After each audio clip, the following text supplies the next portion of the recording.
Hey everyone. Wait, I think I forgot to change the setting of the audio video. Okay, I should fix it.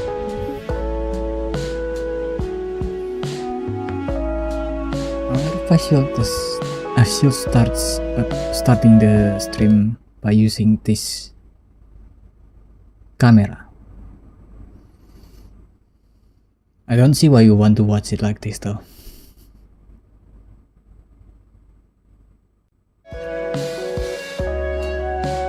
It just seemed like unnecessary. At least for me, it feels unnecessary. Maybe it's different for you guys. Sorry for the sudden announcement of streaming. Usually I try to give 1 or 2 hours before I start streaming to post it.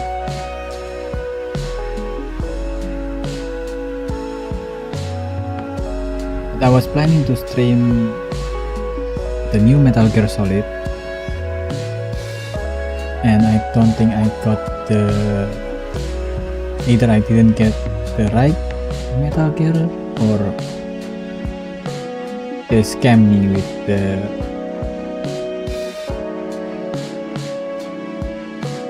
I forgot the term. Man, my brain is already melting already and I just started streaming.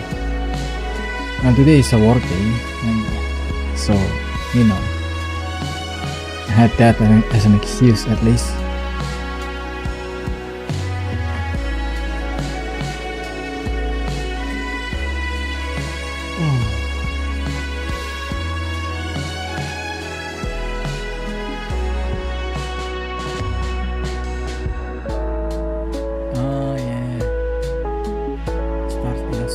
Approximately 3 hours.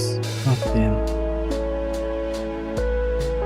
If I want to stream that, I'll start at 8 PM. That's too late at night to play a game like Metal Gear Solid now. No, thank you. Just start streaming tomorrow then. It'll be fine. I finished reading the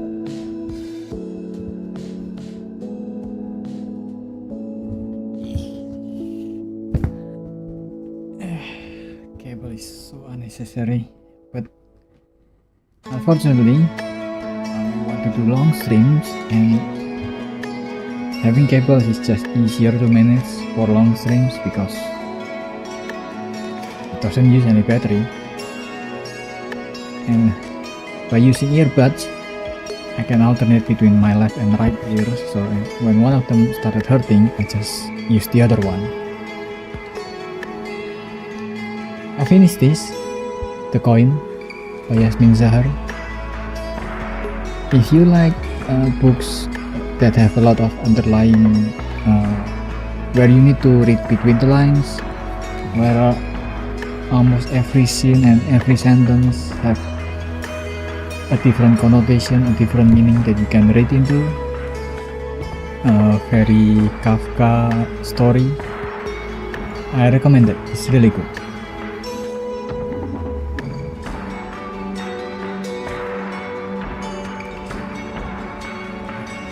Sorry, my lip is so dry, I don't know why.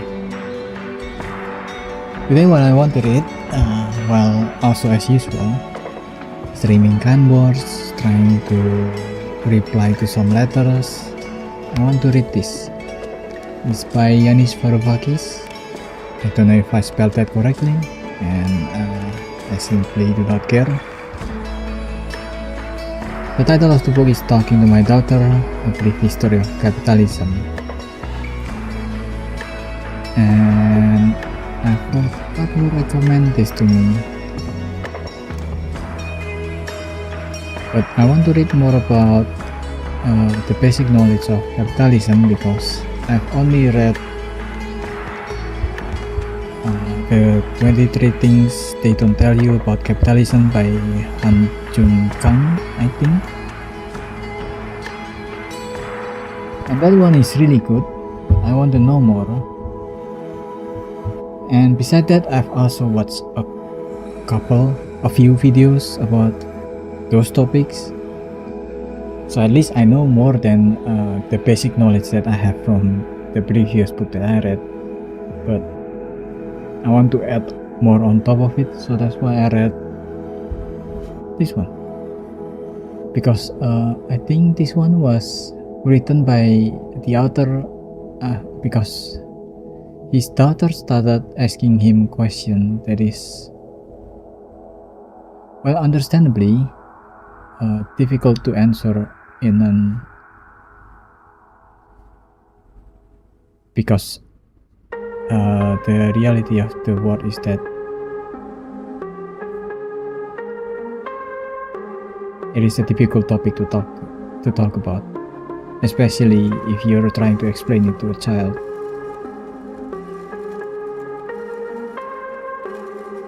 Why is the world like this? Why is the world like that?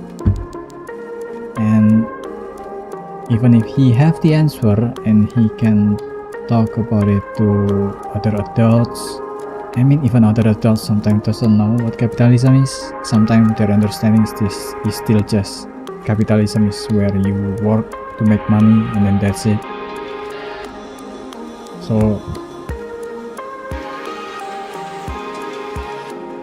it is a difficult topic to try to water down, I guess, or make it easier to understand to younger audience. Make it easier for younger audience to understand what capitalism is. So I think it will be very interesting to read.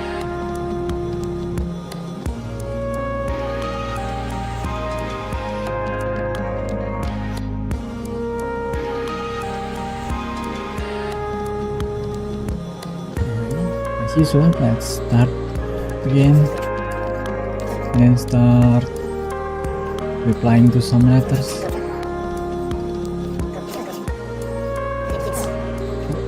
Sticker. Mak.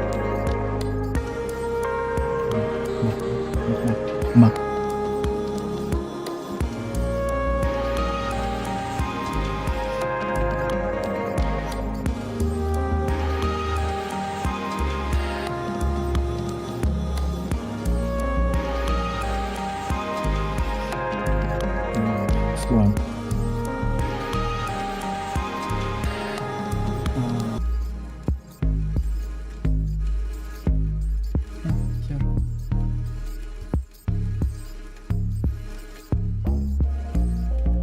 This sounds super dumb, but where do y'all meet women? I don't go to college and I'm not a bar person, so I was curious if y'all got any interesting stories on how you meet people.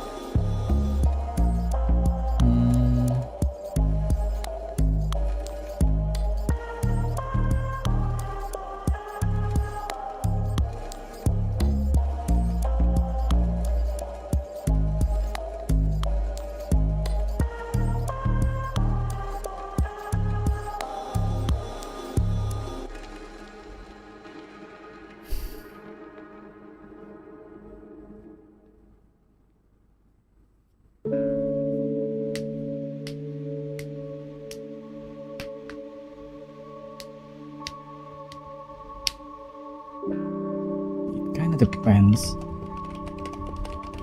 on access where to find one.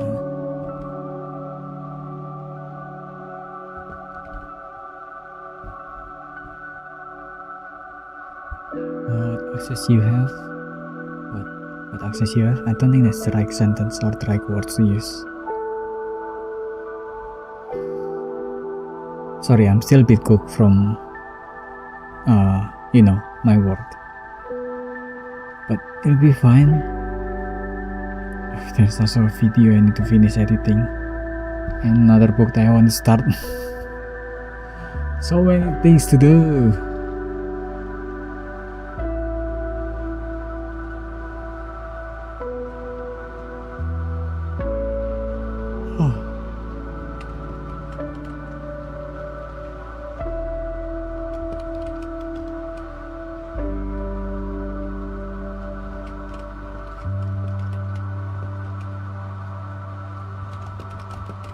same with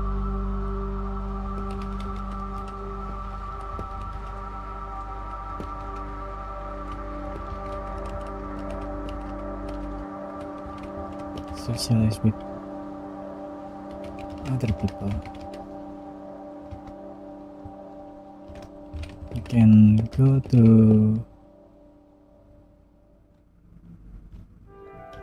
hot places, gym, pilates, yoga.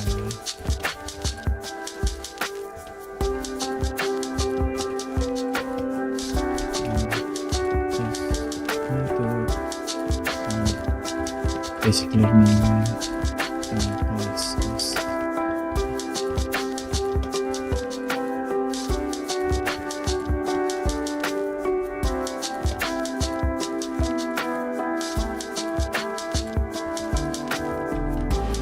English class,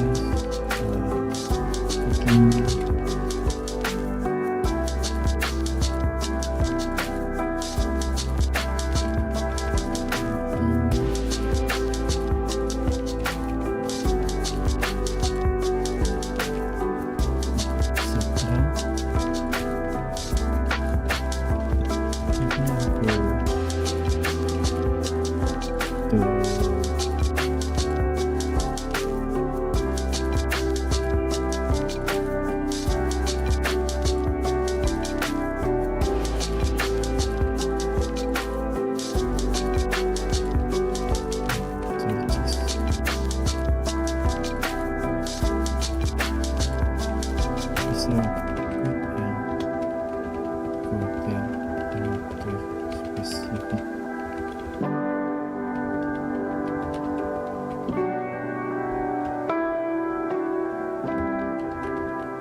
First letter.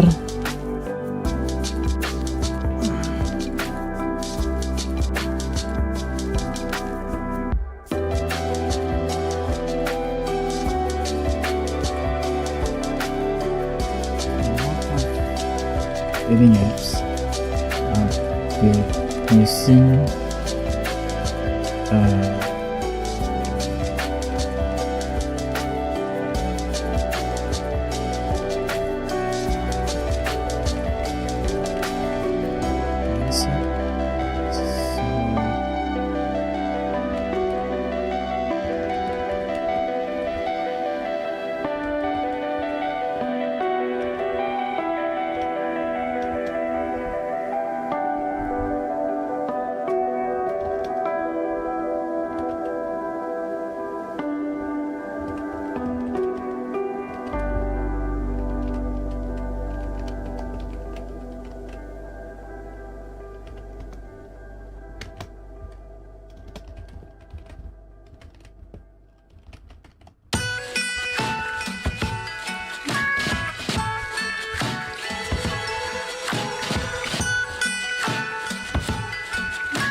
Christmas.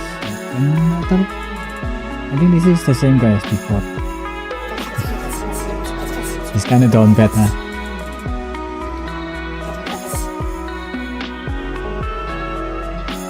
Oh yeah, but nicotine actually stop because if I don't do any other drugs, it feels weird going to events.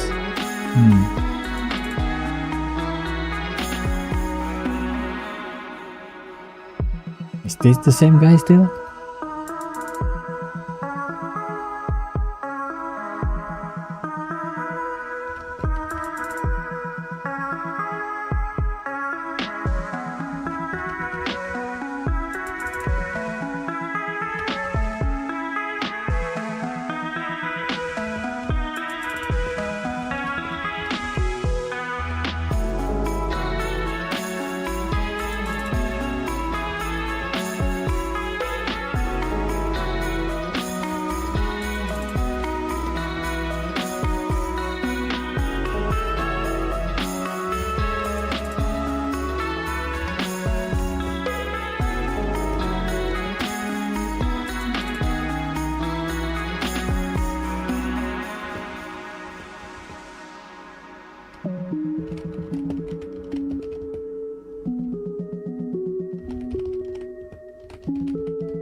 Those are 3 letters. I think those 3 are from the same person. I might be wrong. Yes. So little space to move. God damn it. Nah, doesn't matter.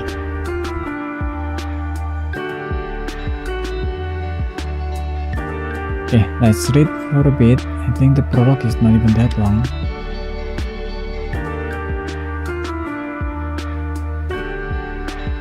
It's just around 1, 2, 3, 4, 5 pages.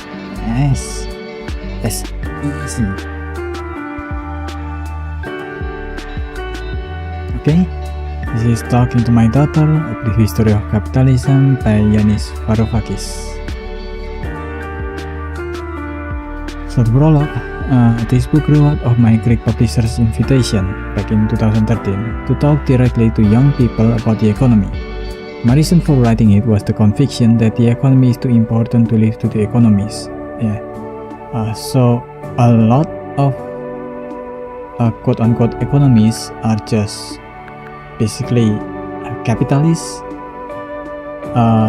They try to make up theories to justify having capitalism still be in place in mostly in their countries, but also in other countries, because the way the current capitalism works, neoliberal capitalism, is you need to have the greater pool basically, which is other smaller countries, other poorer countries, and they try to keep them poor in order to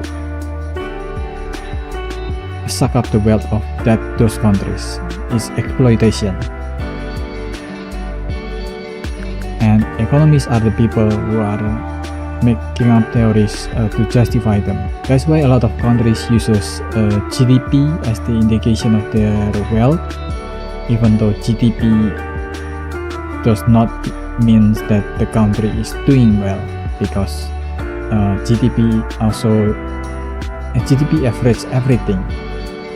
So the top 1% and the bottom 50% are included in those GDP, and it makes the data very, very unclean, because only 3% of the wealthiest people is richer than 50% of the bottom part of the population of the world. So you know how that can make GDP doesn't work.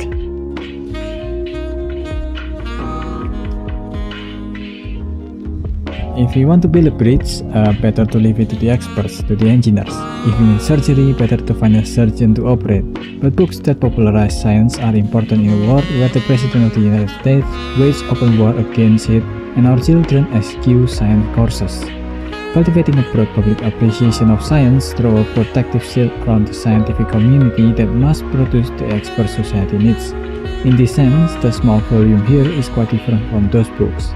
As a teacher of economics, I have always believed that if you are not able to explain the economy in a language young people can understand, then, quite simply, you are clueless yourself. With time, I recognized something else, a delicious contradiction about my own profession that reinforced this belief. The more scientific our models of the economy become, the less relation they bear to the real existing economy out there. As an example, the GDP that I just mentioned. This is precisely the opposite of what obtains in physics, engineering, and the rest of the real science, where increasing scientific sophistication throws more and more light on how nature actually works. This is why this book is my attempt to do the opposite of popularizing economics. If it succeeds, it should incite its reader to take the economy in their own hands and make them realize that to understand the economy, they also have to understand why the self-appointed experts on the economy, the economists, are almost always wrong. Ensuring that everyone is allowed to talk authoritatively about the economy is a prerequisite for a good society and a precondition for an authentic democracy. The reason why people don't talk about economy or politics or history that much is that people just wanted entertainment more, unfortunately, too much so, but also because a lot of them don't have the necessary information for them to talk about it with conviction, with confidence. So when they got pushed back a little bit, they immediately folded and gave up on trying. It's because a lot of them just don't understand enough about the topic that they should know about. But that's just the reality of most of the world right now, unfortunately.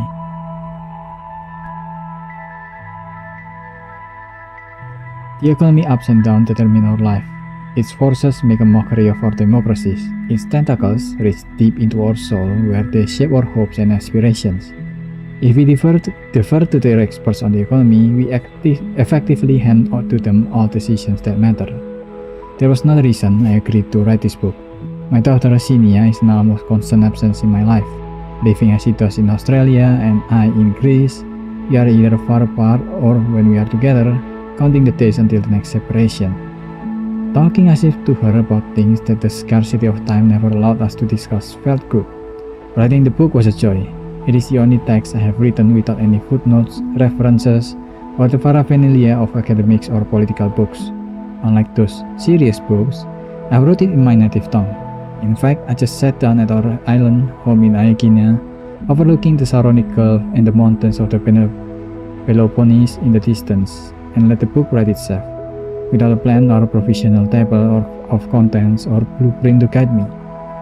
It took 9 days, punctuated by the odd swim, boat ride, or evening out with Danae, my forgiving and ridiculously supportive partner.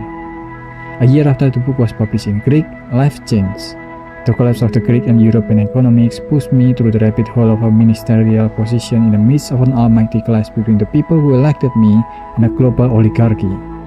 Meanwhile, oligarchy is the rich, for lack of a better word, the rich that has gone so rich that they have enough influence on how a country should be run. Sometimes oligarchy is part of the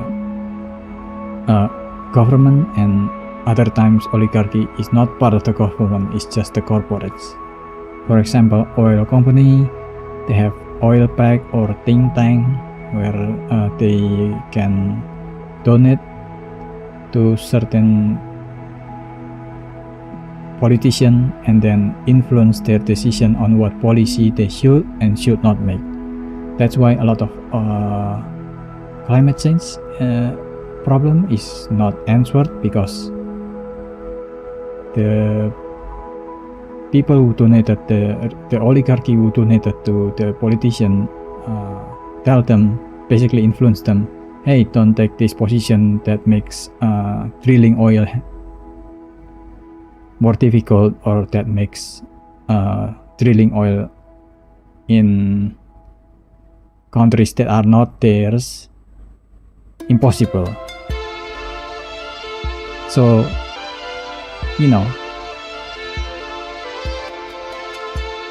not exactly good people.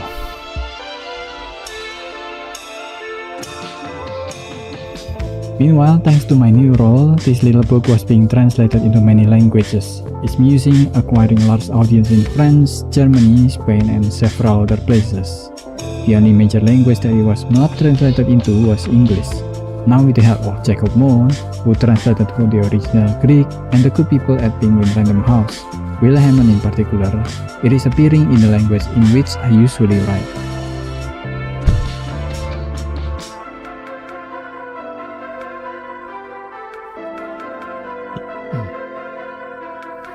Following swiftly on the heels of another book, Adults in the Room, which was exceptionally painful to write, documenting as it did the traumatic event of 2015, reworking this book in which English incarnation has been therapeutic, an escape from the trials and tribulation of one caught up in the vortex of a collapsed and sinking economy. It has allowed me to return to a long-lost self who once wrote in peace and quiet without the constant assault of the press, doing what I have always loved, seeking ways to disagree with myself in order to discover what my true thoughts are. The problem with our daily exchanges over the issue of the day is that we drift into a debate uninformed by the elephants in the room, capitalism. During the week in July 2017, I walked on this English edition again in Aegina, overlooking the same sea and the same mountains. I love not writing about Brexit, Trump, Greece, Europe's economic crisis, but instead talking to my daughter, in the abstract, about capitalism. For in the end, nothing makes sense if we do not come to terms with this beast that dominates our life. In view of what I've just written, readers may be surprised by the absence of any mention of capital or capitalism in the book. I choose to leave out such words not because there is anything wrong with them, but because loaded as they are with heavy baggage, they get in the way of illuminating the essence of things. So instead of speaking about capitalism, I use the term market society. Instead of capital, you will find more normal words like machinery and produce means of production. What use jargon if we can avoid it? Why use jargon if we can avoid it? Turning to my influences and sources, I have a confession. This book, courtesy of having been written as something of a stream of consciousness lasting a mere 9 days, is riddled with ideas, phrases, theories, stories that I have been consciously or unconsciously collecting, borrowing, plundering since the early 1980s to shape my thinking and to help me come up with teaching devices that shake students and audiences out of lethargy. A complete list is impossible, but here are some that come to mind. Besides the work of literature and the poems mentioned in the text, as well as the science fiction movies without which I find it hard to understand the present, I shall mention 4 books. Jared Diamond's Gun, Steel and Germs, which underpin the story in the first chapter that explains the emergence of gross inequities and ultimately racist stereotyping. Richard Titmuss, The Gift Relationship, whose discussion of the blood market underscores ideas first developed in Karl Polanyi Great Transformation. Robert Heilbronner's Majestic, The Worthy Philosophers, and novelist Margaret Atwood's Payback, which I recommend unreservedly and perhaps the best and most entertaining book ever written on debt. Finally, it would be remiss not to mention The Spectre of Karl Marx, The Dramaturgy of the Ancient Athenian Tragedians, John Maynard Keynes' clinical dissection of the so-called fallacy of composition, and lastly, the irony and insight of Bertolt Brecht. Their stories, theories, and obsessions haunt every thought I ever had, including the ones left down in this book. Okay.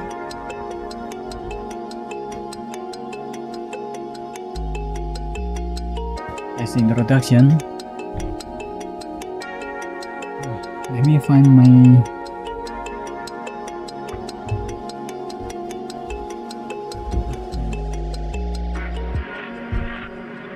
forgot the name of the paper you put in between pages. Page turner? That's not it. My brain is really cooked. God damn it. Bookmark! God damn it. I'm dying.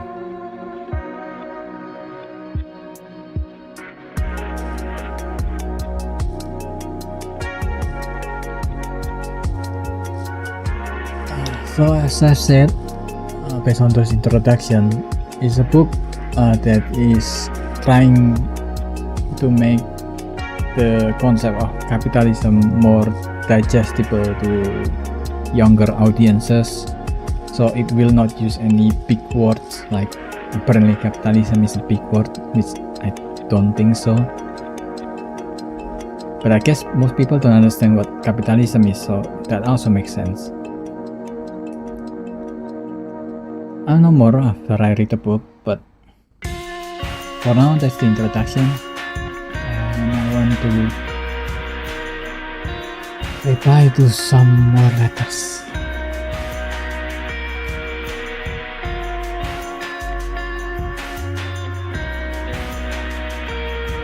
I can be fucking possible, this is too late, I can change, I can improve, I can be an adult, I can coping function, this should be hard, it should be this worthless.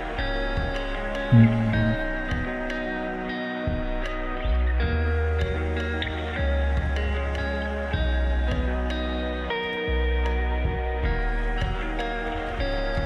you are somewhere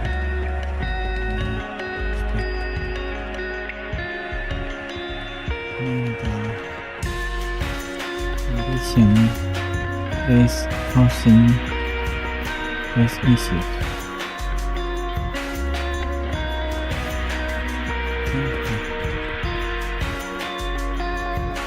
Yet, as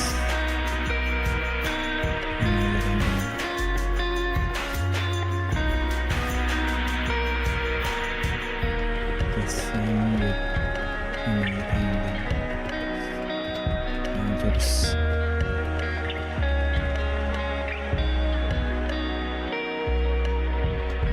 This is something that not professional athlete.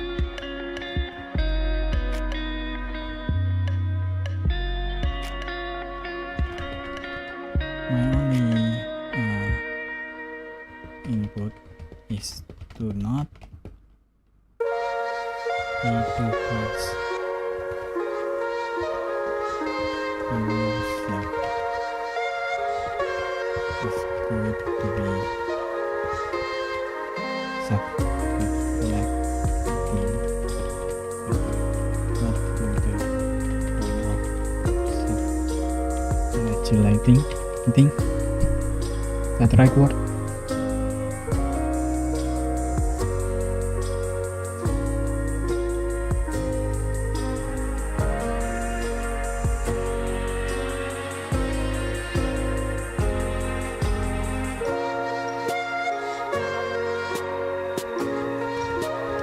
Yeah, I still had it, even though I cannot remember bookmark. I remember factual thing.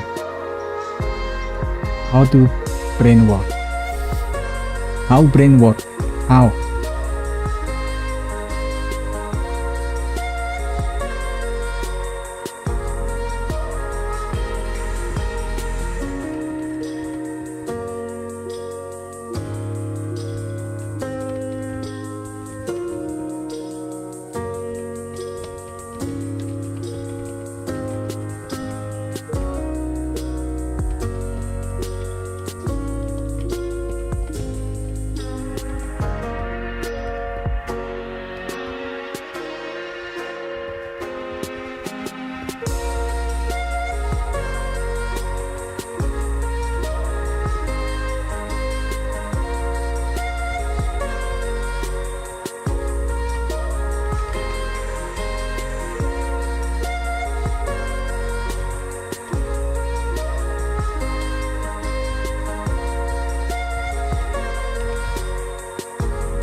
That's one.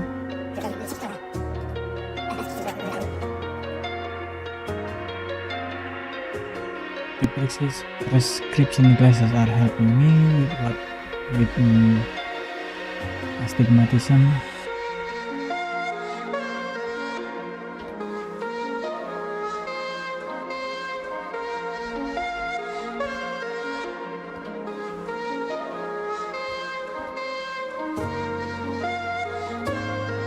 Every time I see something clearer and crisper, it surprises me.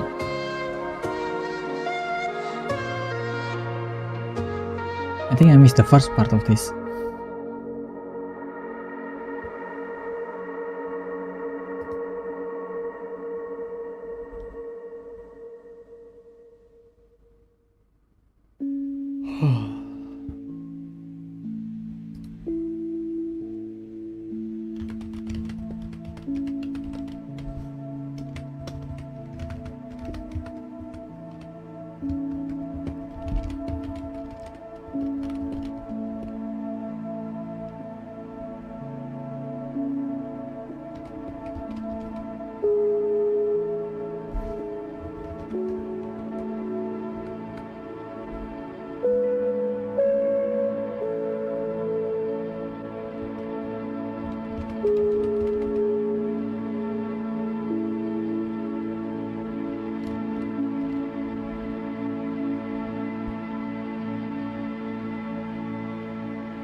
Economy.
I think that's the second letter.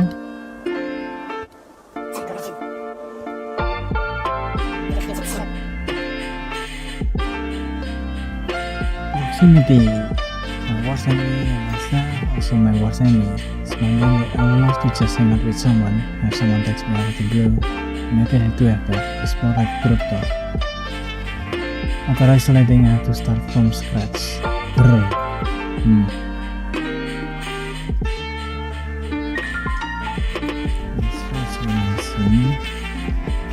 It's important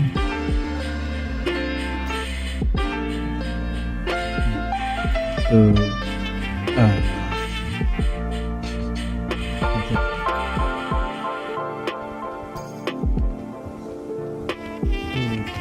transactional.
answer?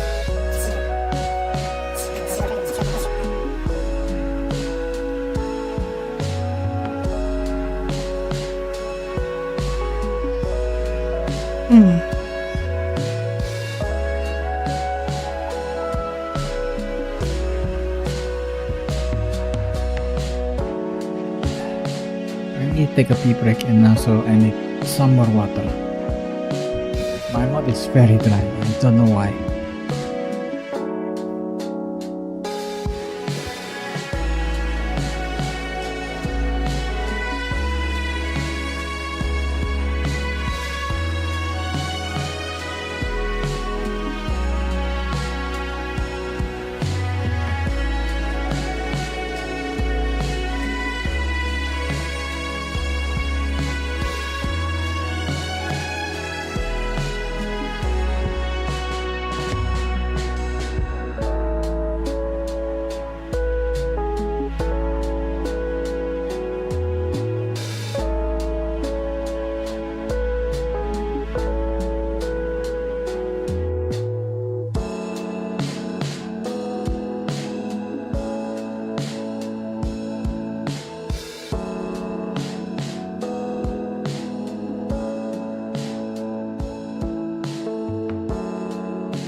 I am back.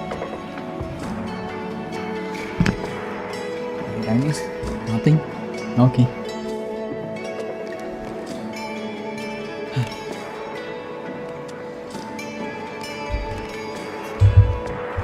Okay. Go to chapter 1. Which is the question, the big question that the author wanted to answer, which is the question of why so much inequality.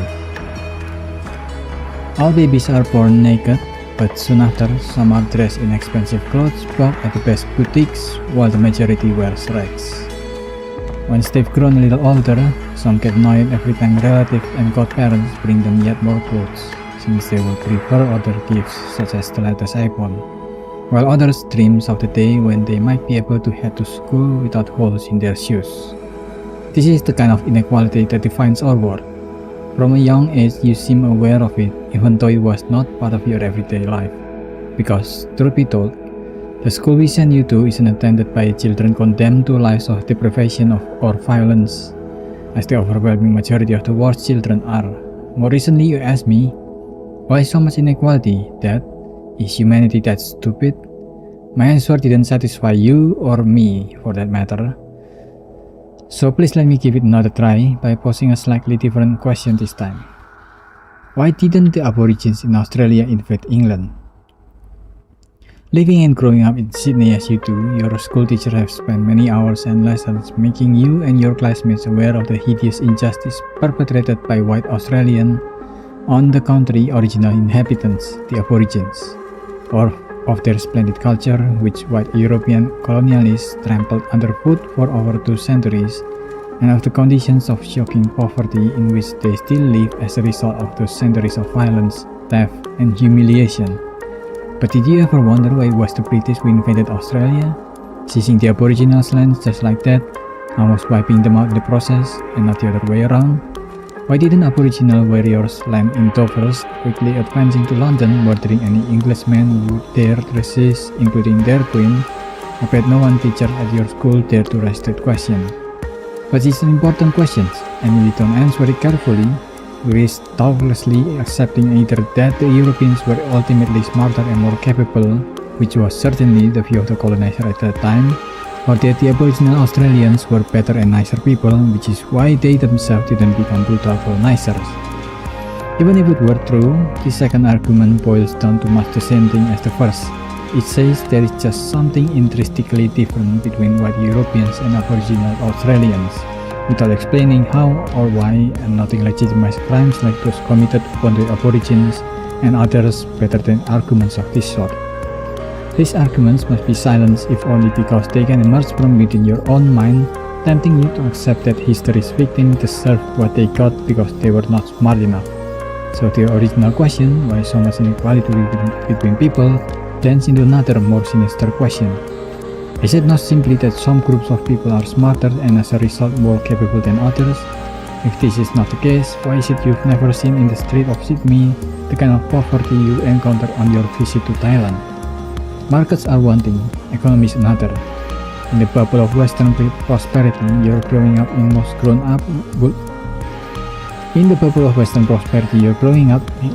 up would say to you that poor countries are poor because their economies are weak, whatever that means.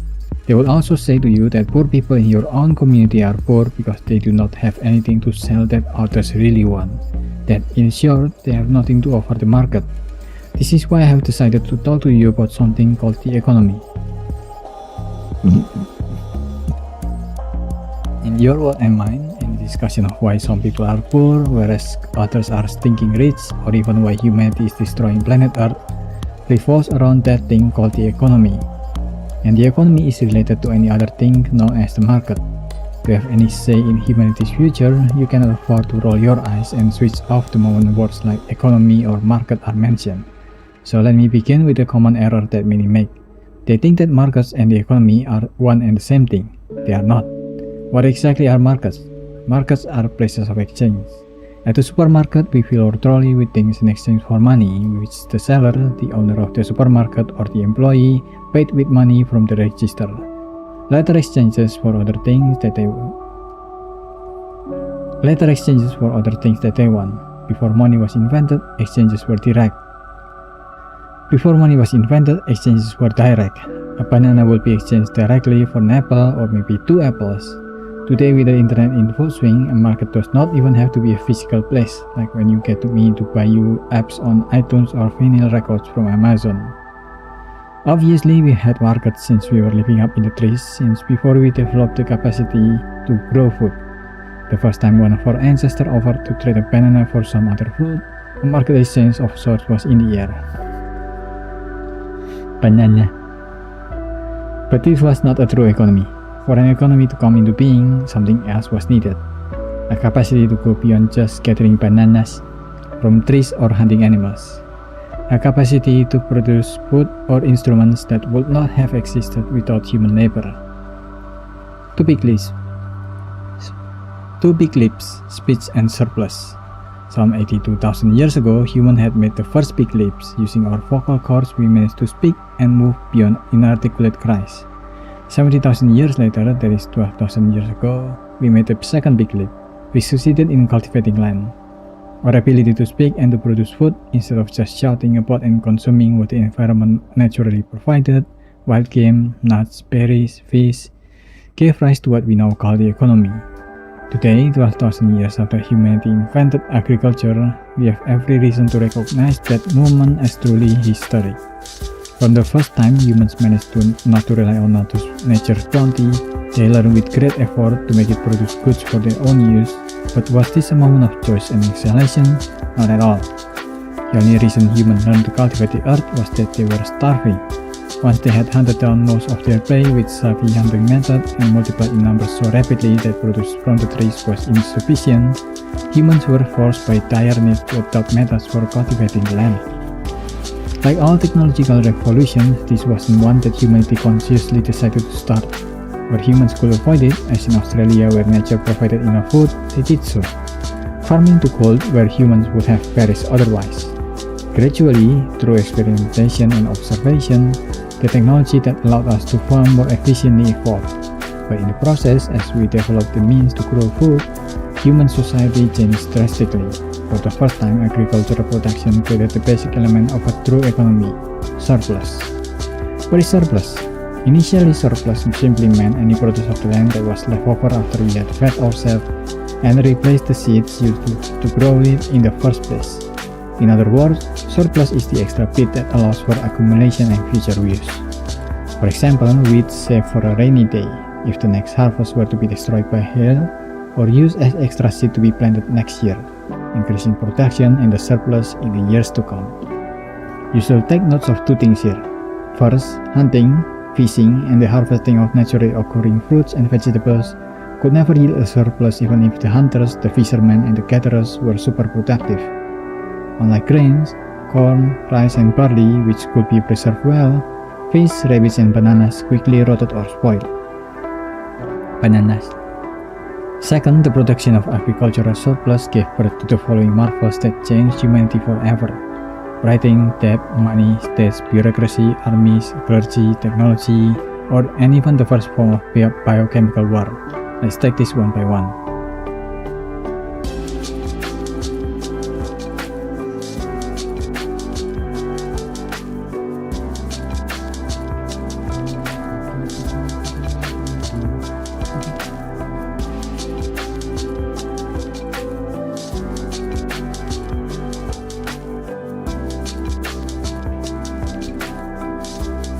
In the first chapter, and it's still quite long. Okay, let's take a break there. Reply to some more letters.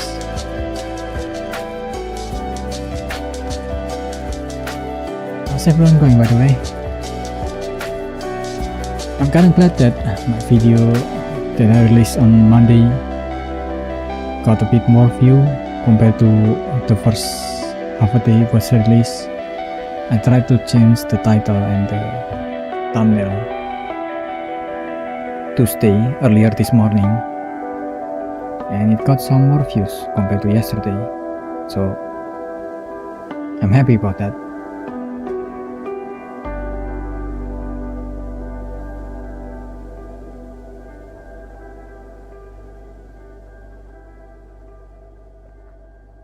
I think I know the sentiment of this sentence, but the wording is a bit off.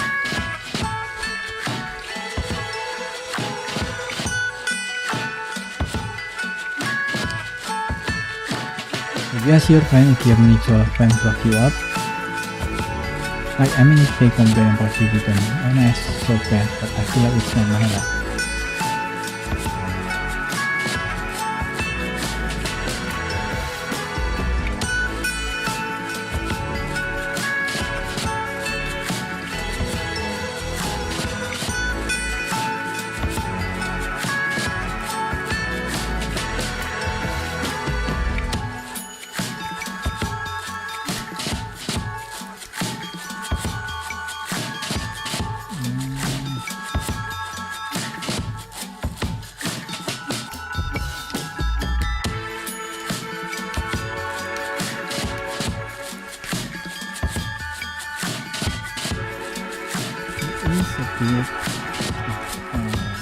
This question to ask since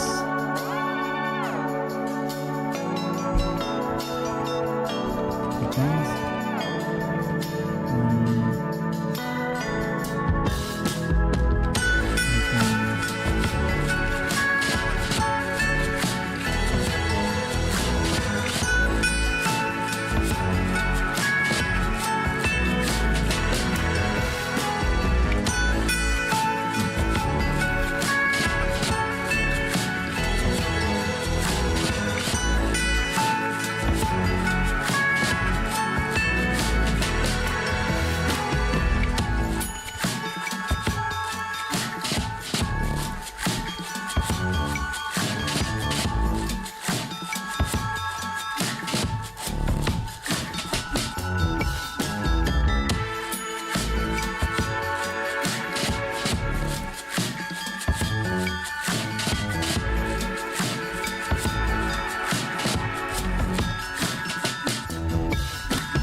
still a bit too tired. I also have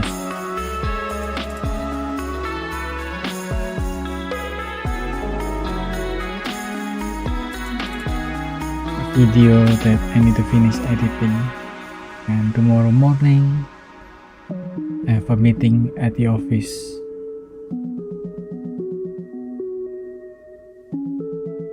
What? I'll answer 2 more questions. Finish chapter 1, answer 3 more questions, and then I'm ending the stream there because I needed to rest. On the day 23, I've never been on a date, no one has asked me out. Because me out here through a game of telephone that someone thinks I'm attractive or desirable, but I have no proof of being hot myself. How do I get into dating? How will I know if someone's interested?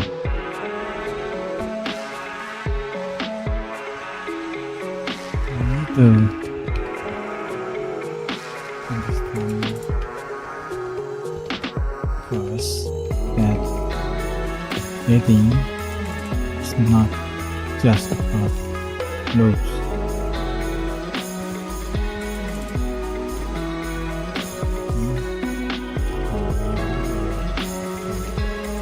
Other people are different.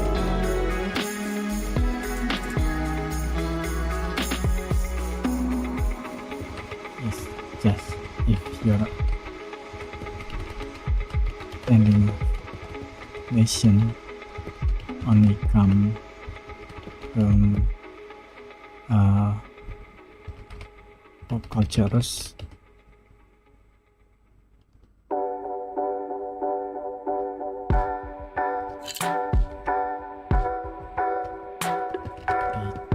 do usually only offer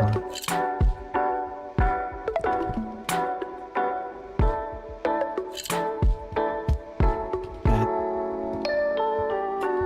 side of it. Dating is about social. Dating is socializing. Trying to get closer to someone socially.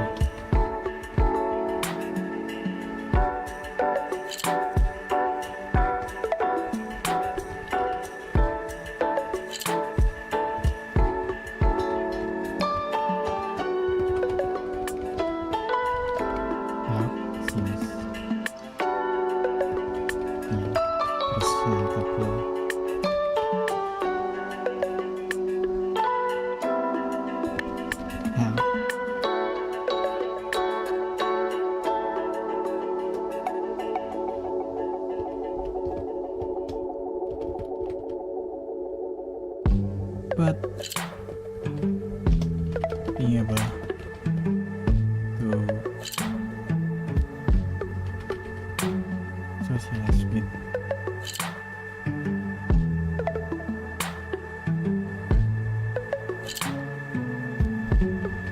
your date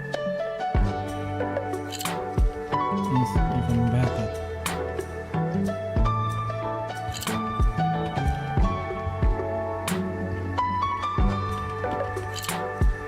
That's why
The second one or the first one? Oh, okay.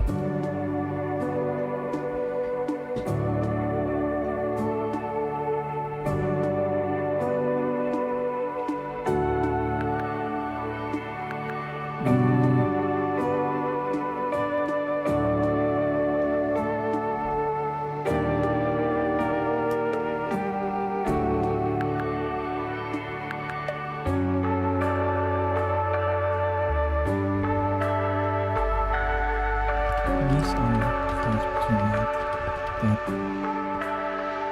less consciousness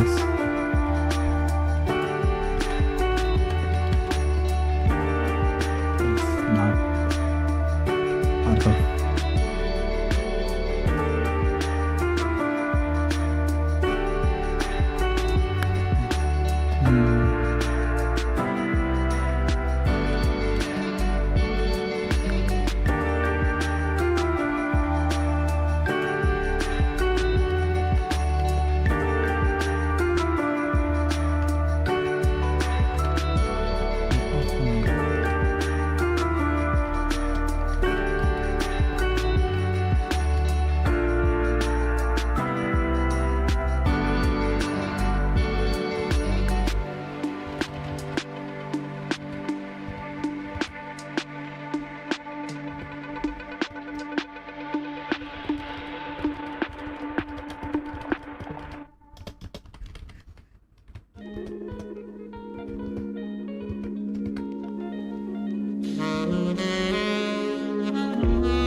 Click on history. Let's see.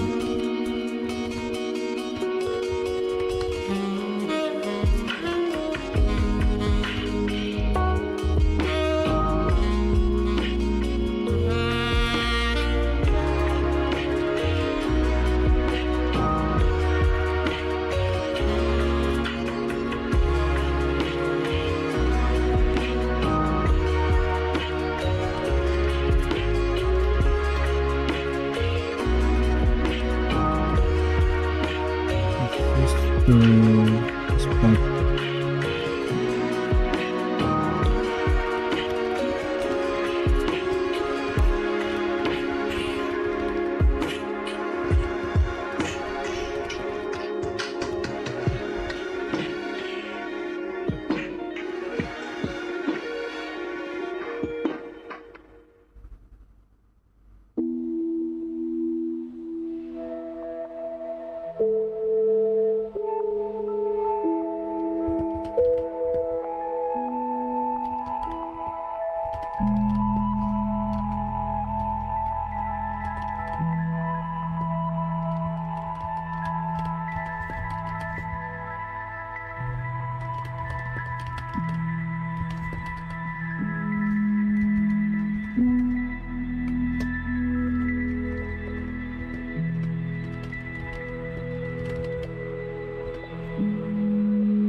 those forest.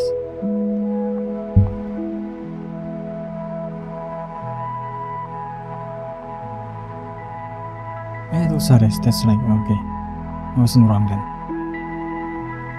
Oh, my sister contacted me.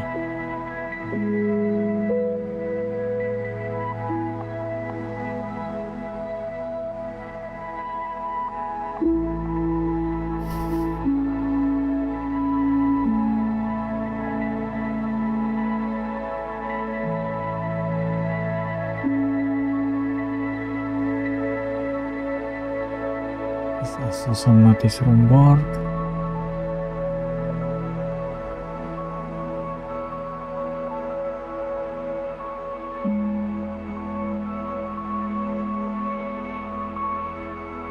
Okay, some printer change. It's not that important. It's not that urgent, yeah, at least.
I think that's the third.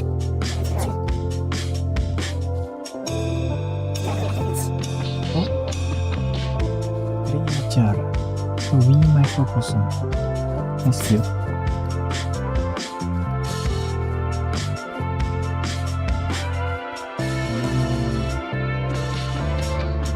Complete.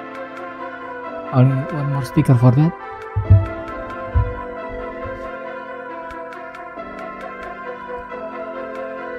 Okay, let's continue.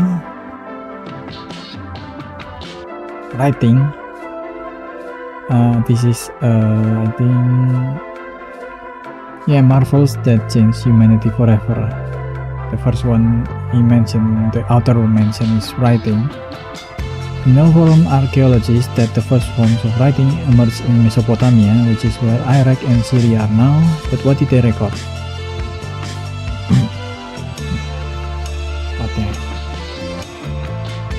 The quantity of grain that each farmer had deposited in a shared granary.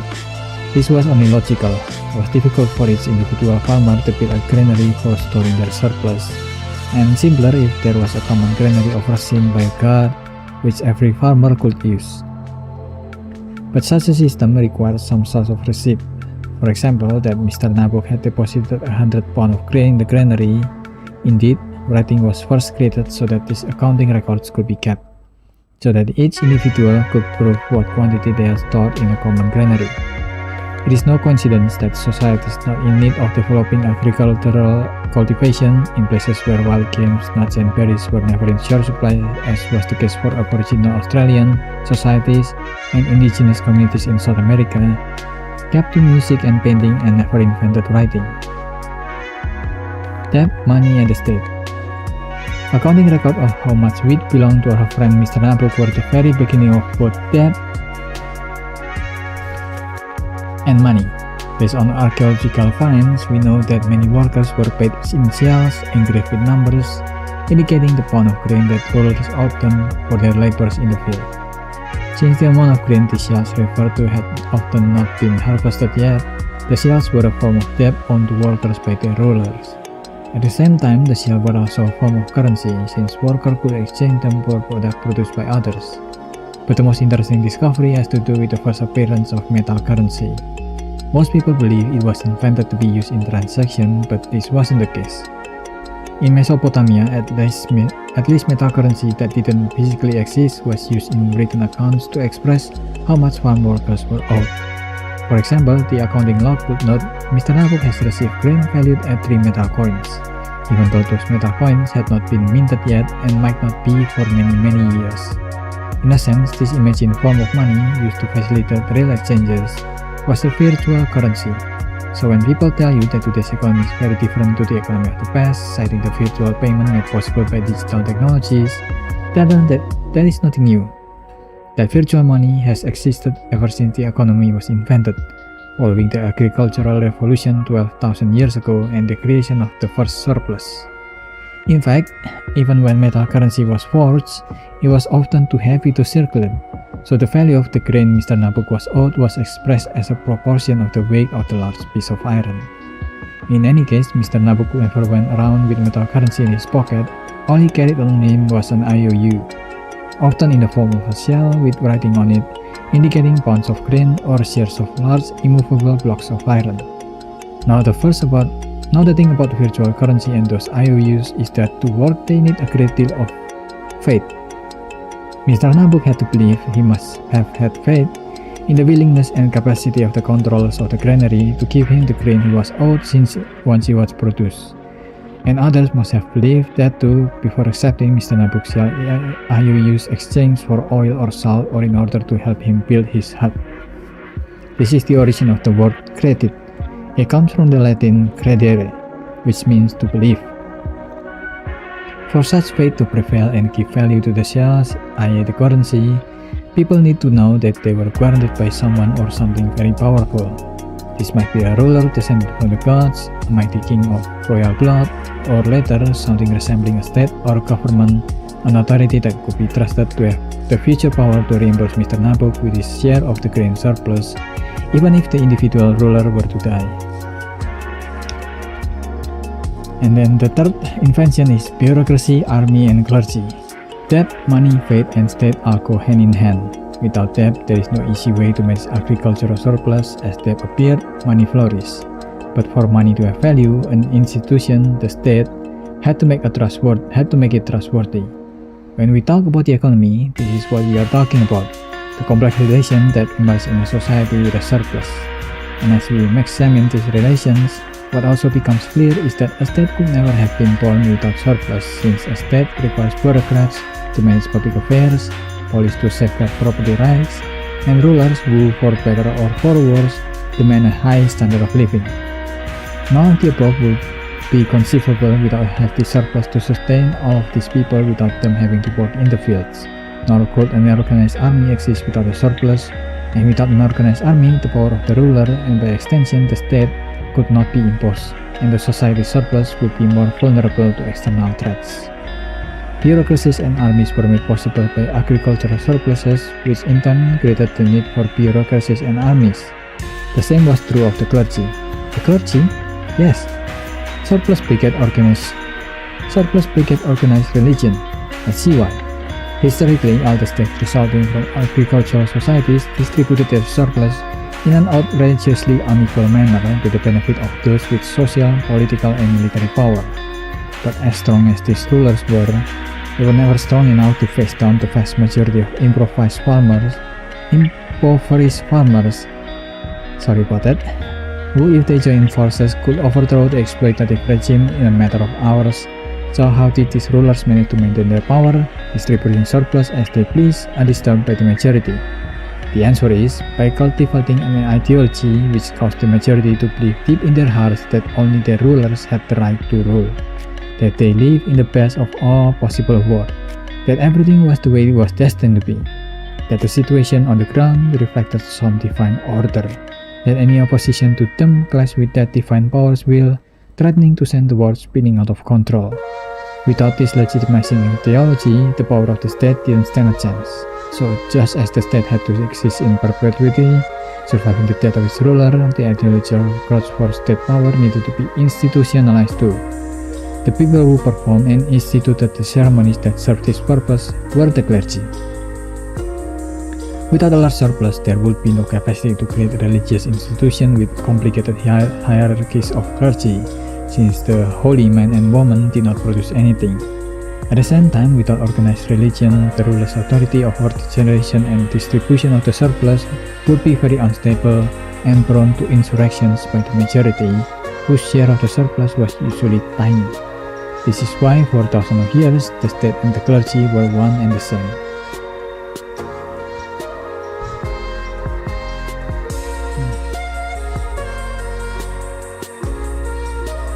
Yeah, that's why in a lot of even in games like Civilization, you can invent a religion and it gives you some bonus in your civilization that you're building, because it does have its political place. Religion is inherently political. Even now, even when we are at an era of digitalization, it is still very difficult to mobilize a lot of people digitally. But if you use religion, if you use churches or mosques, you can easily find a gathering of people that you can mobilize either for good or for bad, because that is what religion has been used historically, to gather people.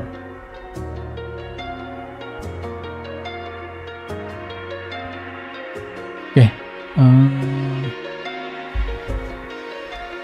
let's see how many pages more for chapter 1.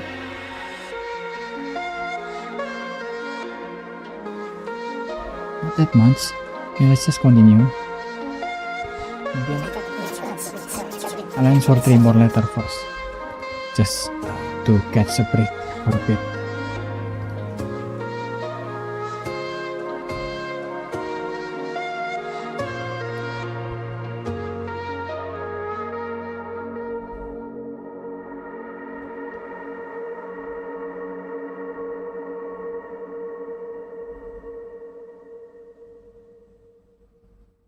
I forgot what the other part of this is. Someone who is trying their best to make more IRL connection again. Lots of people I know were there for me at a terrible time. I isolate myself often enough, but I'm really trying to stop that.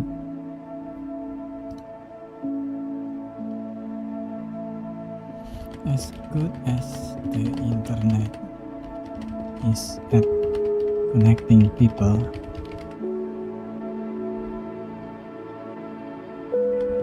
we do need connections. You see this even in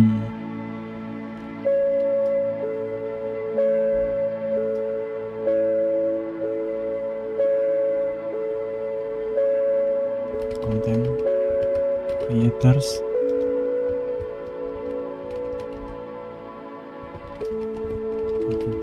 Etc. The people in real life, and not just in their content, still hang out years after first collab.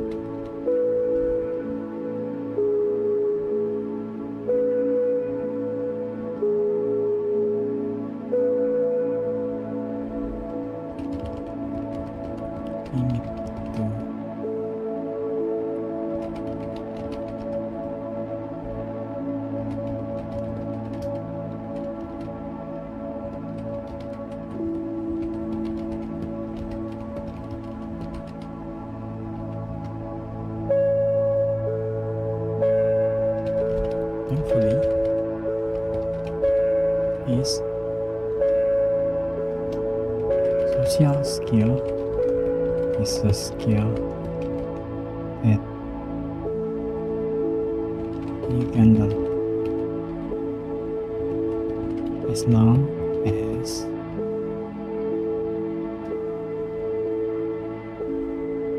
you kept at them.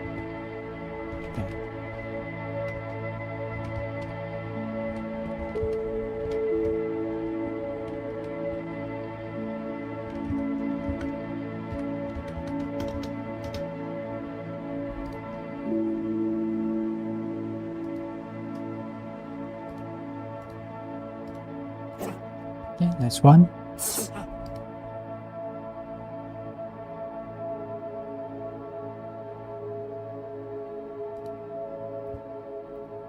My siblings forgot my birthday. That made me sad because birthdays are big within our family.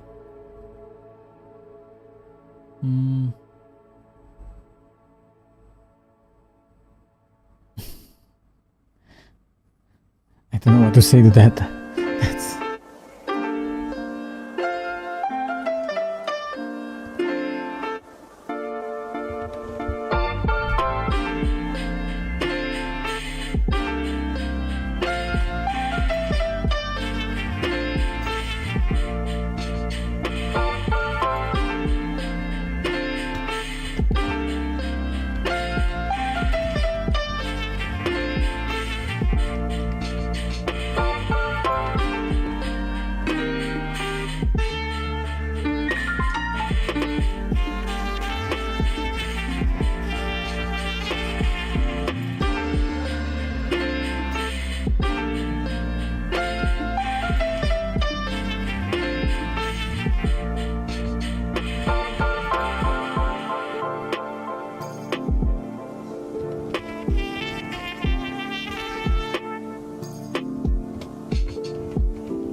Okay.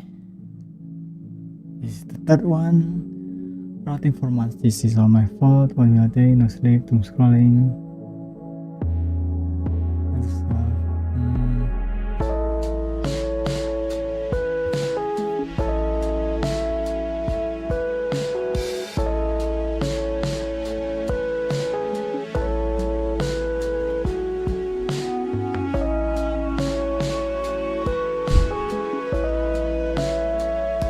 I think I already answered this.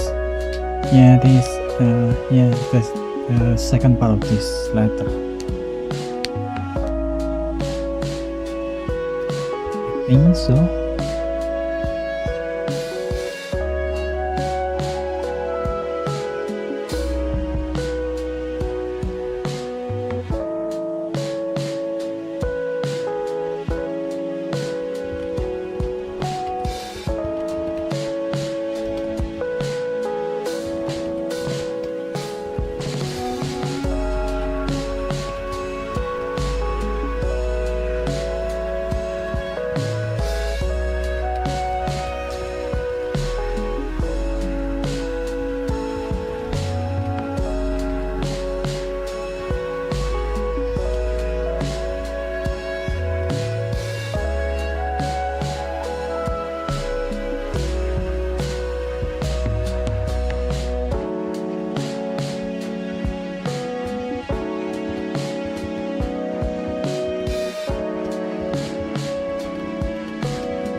finish chapter 1. Okay. Technology and biochemical war. The human brain managed to bring about technological revolutions well before agricultural production came about. For example, the invention of fire, metal extraction from ore, the aerofoil, as in the Australian Aborigines' remarkable boomerang. But agricultural surplus gave technology a gigantic boost by simultaneously giving rise to new technological needs. The needs for plows and irrigation systems, and by concentrating resources in the hand of a powerful few. The agricultural revolution catapulted human technology to a level that made possible the construction of the magnificent pyramid, the Parthenon, and the Inca temples with the help of course, of thousands of slaves.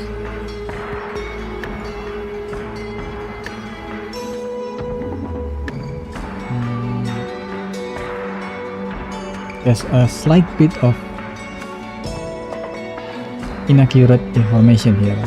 Yes, the building of pyramid, Parthenon and Inca temples is also, a lot of it was built with slaves, but a lot of them are also not built by slaves but by the workers there. There are actually workers that work to create the building blocks and also to transfer them, and also slaves in the ancient Egypt era is very different from modern slavery from white European, because those slaves can actually work until they got out of slavery. It's a bit like the system of prison right now, actually, the older ancient slaves. So it's not exactly misinformation, but it's also not too accurate. But surplus also creates deadly bacteria and viruses. When tons of wheat are piled into common granaries, surrounded by throngs of people and animals in towns and cities that lack basic waste disposal system, the result is a massive biochemical laboratory in which bacteria and viruses rapidly develop and proliferate and cross from one species to another. Human bodies had not evolved to cope with the resulting devastating diseases, and at first many died, but slowly over generation, the inhabitants of these societies managed to adjust to cholera, typhus, and the flu and became more resistant to them. Of course, when they encountered tribes and communities that had not yet developed agricultural production, because of the millions of deadly microorganisms that now carried with them a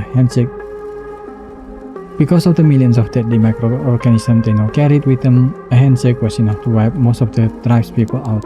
In fact, both in Australia and America, many more of the native population died from contact with bacteria and viruses carried by invading Europeans than from cannonballs, bullets, and knives.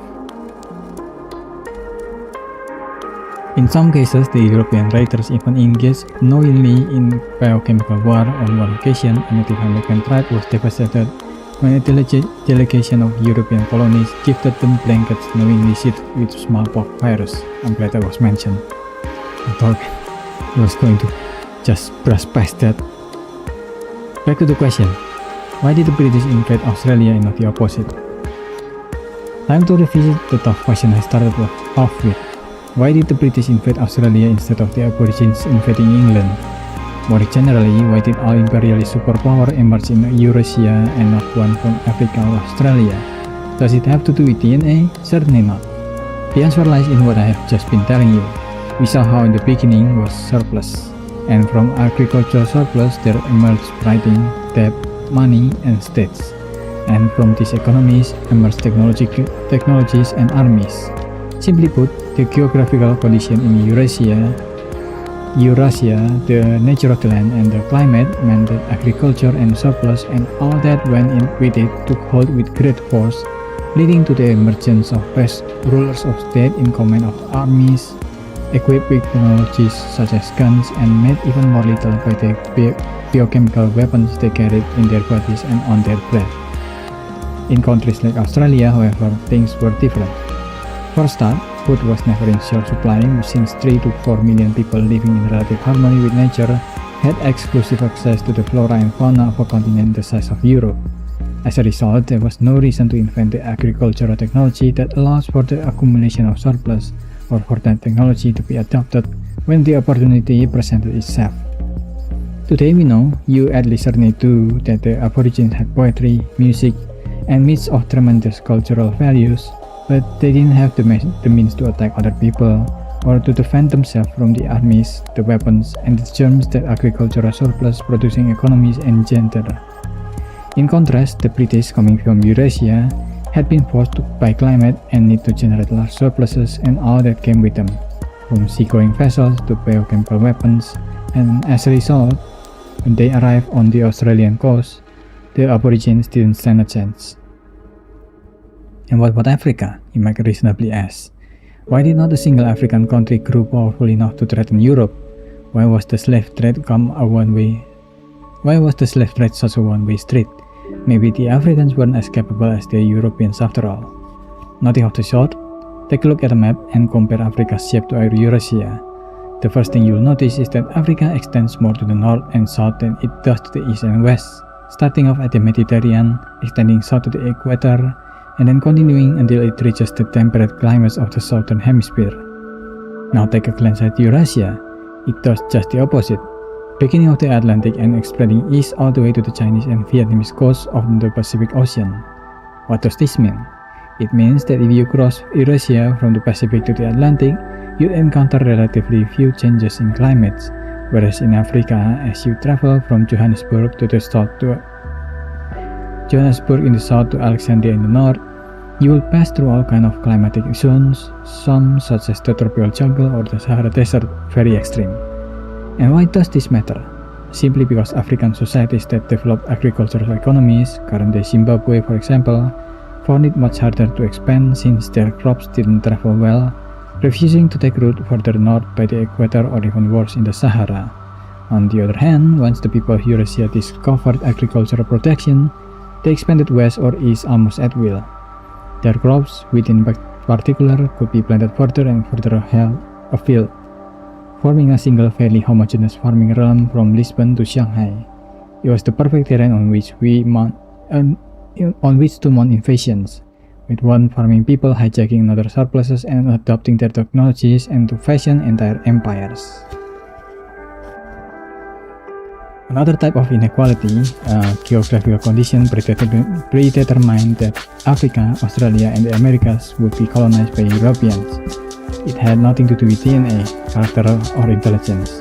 To put it simply but accurately, it was all due to the shape and location of different continents. But there's also another type of inequality that geography cannot explain. Inequality within the same community or country. To understand this kind of inequality, we need to talk about the economy. Remember how agricultural surplus gave rise to the state and clergy? Its accumulation both required and led to an over-concentration of power and consequently wealth among the few who ruled over the rest, known as the oligarchy, which comes from the Greek words oligoi, the few, and archein, to rule. It is easy to see how this is a self-perpetuating process. Those privileged to have access to accumulated surplus are rewarded with economic, political, and even cultural power, which they can then use to acquire an even larger share of the surplus. Ask anyone with business experience and they will confirm that it is much easier to make £1 million when you've already got several million. Yeah, if you had more money, it is much easier to make more money. The trading market is one of the best example of this, because trading markets is a place where if you try to do it without any significant budget, it will be very easy for you to lose everything. But if you have a lot of surplus, a lot of money, you can just brush off any loss and then just focus on the gain, because especially nowadays, a lot of the apps of trading give you bonuses if you have lots of money. So it's just giving the rich, making it easy for the rich to become richer.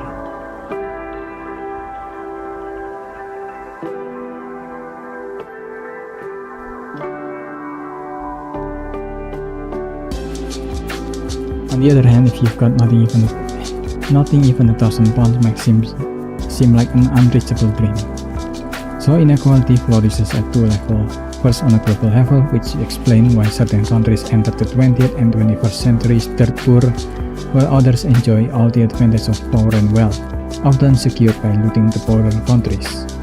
The other level is within societies themselves, although it's often the case that a few wealthy individuals in the poorest of countries are wealthier than many of the richest citizens of wealthier nations. The story I've told you thus far traces the origin of both types of inequality back to the production of economic surplus during humanity's first technological revolution, the development of agriculture. In the next chapter, let's continue the story of inequality with the next technological revolution which broke us machines such as the steam engine and the computer, as well as the society you are growing up in, complete with level of inequality that farming alone was incapable of achieving. But before that, a word of encouragement. Inequality as a self-perpetuating ideology. When I referred to the clergy and its role, I mentioned how ideology worked to legitimize the unequal distribution of surplus in everyone's eyes, both the haves and have-nots. It worked efficiently to the degree that it creates a web of beliefs, something like a mythology. If you think about it, nothing is reproduced with greater ease than the fate of the haves that they deserve what they get. In childhood, you have been caught up in a vicious logical contradiction that you barely notice. On the one hand, you are appalled by the idea that some kids cry themselves to sleep because they are hungry. On the other, you were thoroughly convinced, like all children, that your toys, your clothes, and your house were all rightfully yours. Our minds automatically equate I have X with I deserve X. When our eyes fall on those who lack the bare necessities, we immediately sympathize and express outrage that they do not have enough. But we do not for a moment allow ourselves to think that their deprivation may be the product of the same process that led to our affluence. This is the psychological mechanism that convinces the haves and those in power, who are usually the same people, that it is right, proper, and necessary for them to have more while others have much less. Don't be too hard on them. It's incredibly easy to convince ourselves that the other things, especially when it favors us, is logical, natural, and just. But at the same time, be hard on your own temptation to accept the inequalities that you, today as a teenager, find outrageous. When you feel as if you're about to give in to the idea that outrageous inequality is somehow unavoidable, remember how it all begins, with babies born naked in a society that segregates those it will dress up in expensive outfits and all the others, whom it condemns to hunger, exploitation, and misery. Maintain your outrage, but sensibly, tactically, so that when the time comes, you can invest it in what needs to be done to make our world truly logical, natural, and just.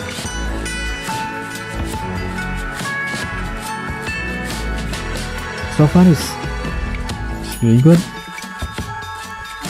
A lot of the sentences are very long and it's hard to read them out loud, but I'm sure if I just read them without saying them, it would be much easier to go through.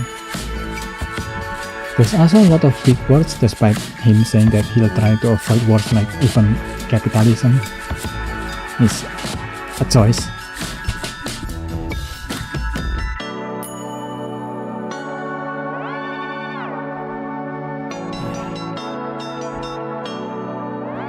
I'm so sorry if I started to misread a lot of the parts of those end of chapter 1.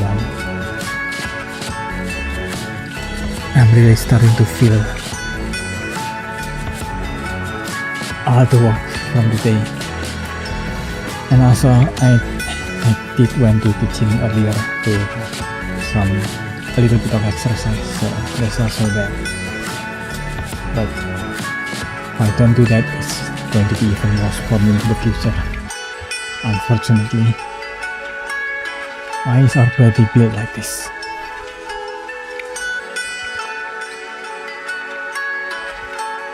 As a professional speaker from China, I'm studying English for next time to get a higher degree. Seems very boring. May I ask if you have any good suggestions?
The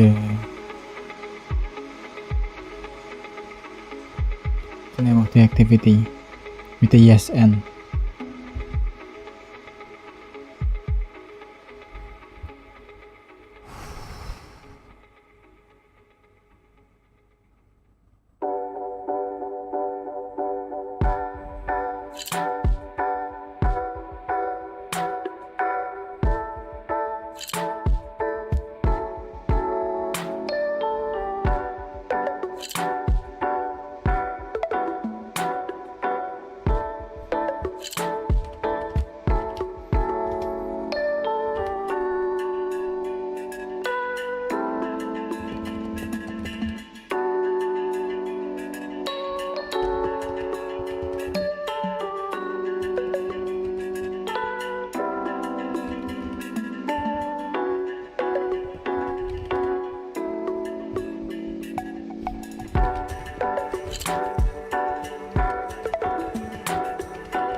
There's other game, but I don't know if that's good for learning words.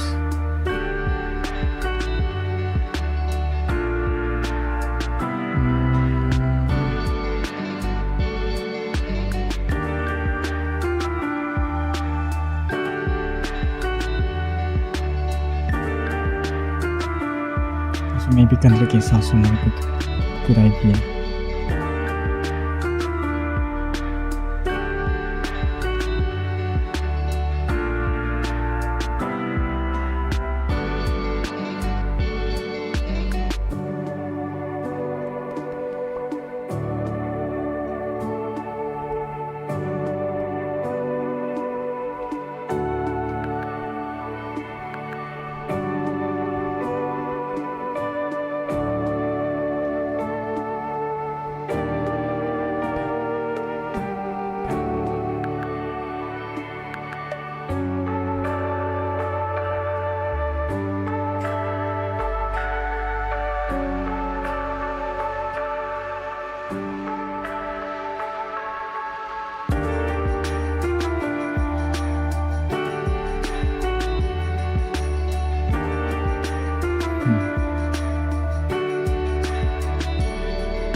It'd be funny if I recommend clips, but I won't.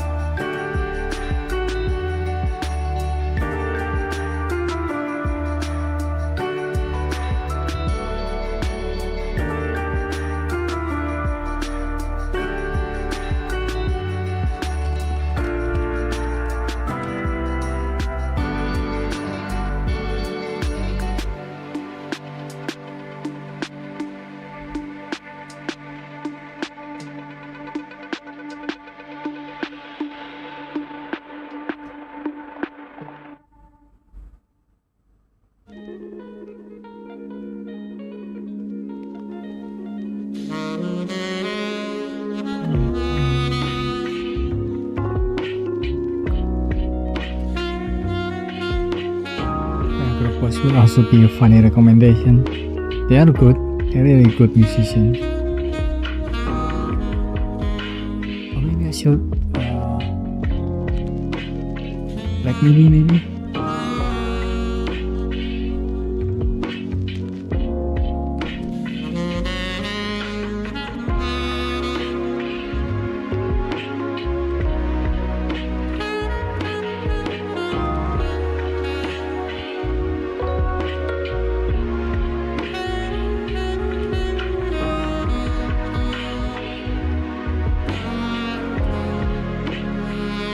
Harus sekarang. There's also an option. I want to scare the phone.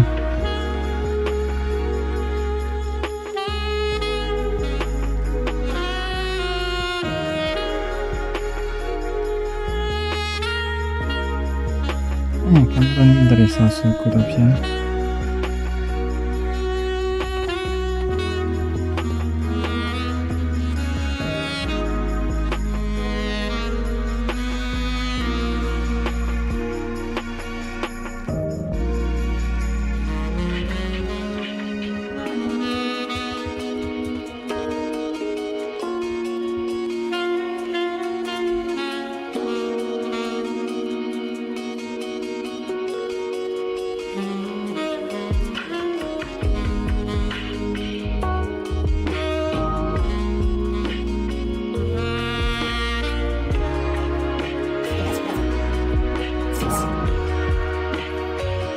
Two more questions.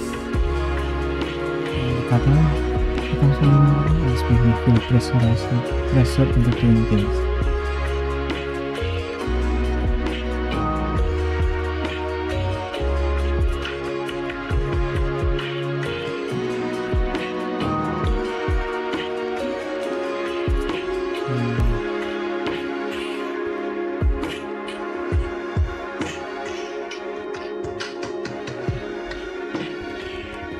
People who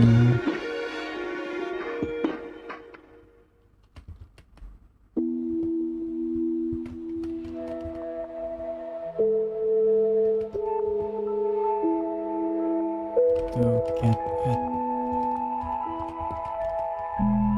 what they request, which is something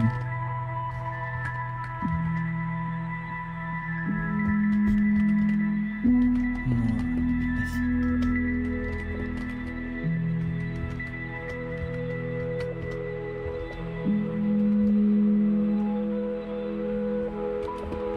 If you don't care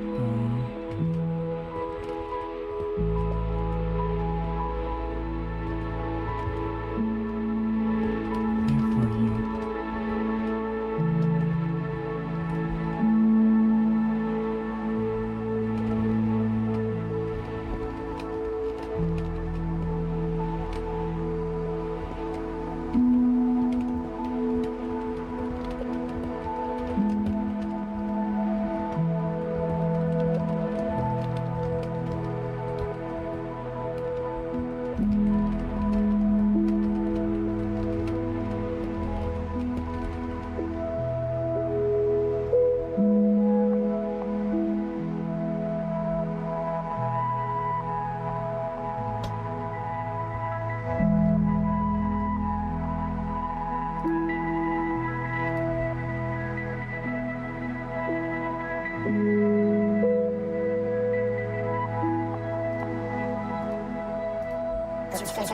that's the second one.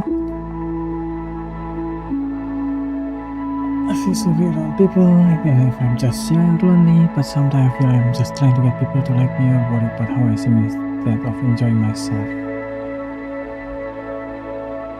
I try to be myself, but seem to run into old people all the time. I might give up.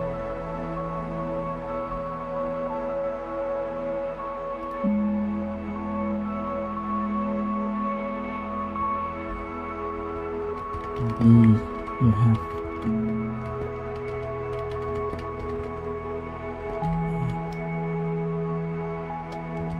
sounds like you have issue either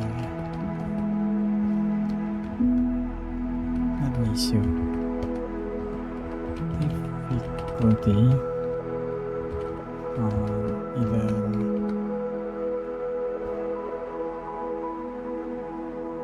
wanting to please others too much or fear of rejection or even both.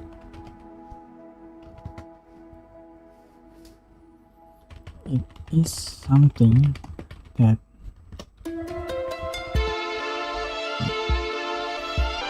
need to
he said that he want to give up, so I don't want to just encourage him to just find other people, because I don't have enough context to say those. I just give this response and then that's it.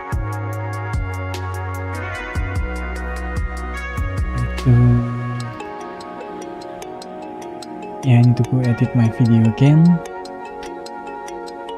Maybe wrote a couple lines of scripts for the new books and the new video. And then tomorrow, the meeting.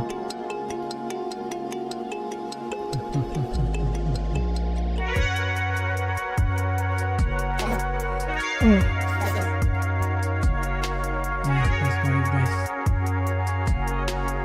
Thank you guys for watching. Tomorrow, if the Metal Gear Solid is finished installing or can be played, I want to stream that.